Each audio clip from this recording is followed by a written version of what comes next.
Chapter 743. Who cares about the gardeners anyway? They are only a family that's about to vanish, Seth thought. Meanwhile, Yumi and the experts from the Gardner family slowly made their way to the battle on the mountaintop. They were immediately cursed and insulted by most of the cultivators present. The cultivators felt insulted that they requested help from some lowly Dasha scum. The Gardners had become a symbol of humiliation for them.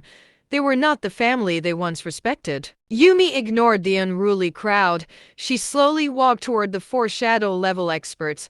She formed a chair with spiritual energy 20 meters away from them. Then she slowly took a seat. Yumi Gardner, it's bold of you to show up here. I'm kind of impressed. Roy's voice echoed like it came from the sky. She slowly said, the Gardners never cower from a challenge. Oh yeah? What about that Dasha guy? Andrew teased. She replied, he'll be here soon, but I have to say that Mr. Penn is an esteemed guest of the Gardners, so please show some respect. Esteemed guest? You made an outsider an esteemed guest in your family? Benedict burst out laughing. A lot of cultivators and ninjas started to scold and insult her. In their eyes, Yumi was a traitor. She betrayed her country and relied on a Dasha guy, which was considered abhorrent. She ignored them. She knew that the voices would fade after the battle. The Gardners would fade if they lost.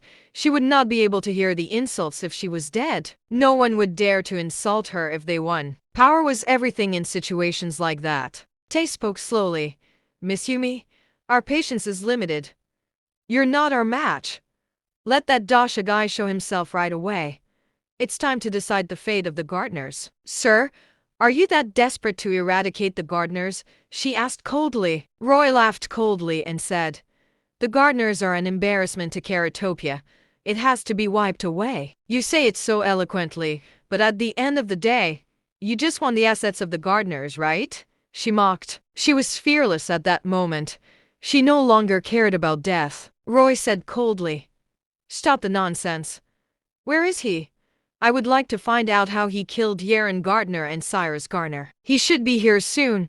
Please be patient, everyone, she said nonchalantly. Suddenly, Seth and the others arrived at the mountaintop with Seamus leading the group. They were among the crowd. Seth glanced at the four shadow-level experts. Their thrones were made from spiritual energy, and they exuded powerful spiritual pressure.